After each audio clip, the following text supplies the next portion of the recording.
Esdras, chapitre 5.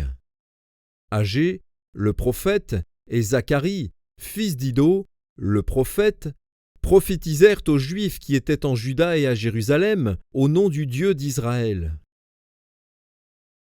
Alors Zorobabel, fils de Shealtiel, et Josué, fils de Jotsadak, se levèrent et commencèrent à bâtir la maison de Dieu à Jérusalem.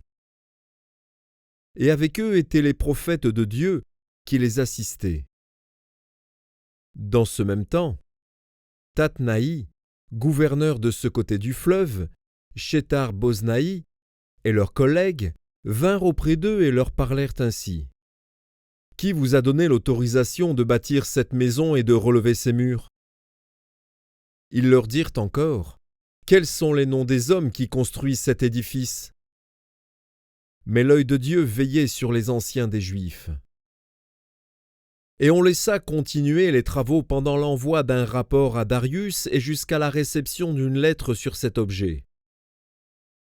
Copie de la lettre envoyée au roi Darius par Tatnaï, gouverneur de ce côté du fleuve. Shethar-Boznaï et leurs collègues d'Apharsak demeurant de ce côté du fleuve. Ils lui adressèrent un rapport ainsi conçu. Au roi Darius, salut. Que le roi sache que nous sommes allés dans la province de Juda, à la maison du grand Dieu. Elle se construit en pierre de taille et le bois se pose dans les murs. Le travail marche rapidement et réussit entre leurs mains. Nous avons interrogé les anciens et nous leur avons ainsi parlé. Qui vous a donné l'autorisation de bâtir cette maison et de relever ses murs ?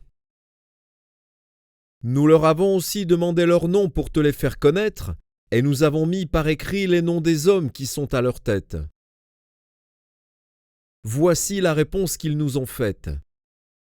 Nous sommes les serviteurs du Dieu des cieux et de la terre, et nous rebâtissons la maison qui avait été construite il y a bien des années. Un grand roi d'Israël l'avait bâtie et achevée. Mais après que nos pères eurent irrité le Dieu des cieux, il les livra entre les mains de Nebuchadnezzar, roi de Babylone, le Chaldéen, qui détruisit cette maison et emmena le peuple captif à Babylone.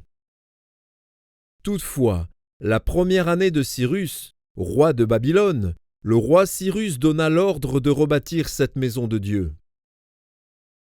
Et même le roi Cyrus ôta du temple de Babylone les ustensiles d'or et d'argent de la maison de Dieu, que Nebuchadnezzar avait enlevé du temple de Jérusalem et transporté dans le temple de Babylone. Il les fit remettre au nommé Sheshbatsar, qu'il établit gouverneur, et il lui dit « Prends ces ustensiles, va les déposer dans le temple de Jérusalem, et que la maison de Dieu soit rebâtie sur le lieu où elle était. » Ce Sheshbatsar est donc venu, et il a posé les fondements de la maison de Dieu à Jérusalem. Depuis lors jusqu'à présent, elle se construit, et elle n'est pas achevée. Maintenant, si le roi le trouve bon, que l'on fasse des recherches dans la maison des trésors du roi à Babylone, pour voir s'il y a eu de la part du roi Cyrus un ordre donné pour la construction de cette maison de Dieu à Jérusalem. Puis, que le roi nous transmette sa volonté sur cet objet.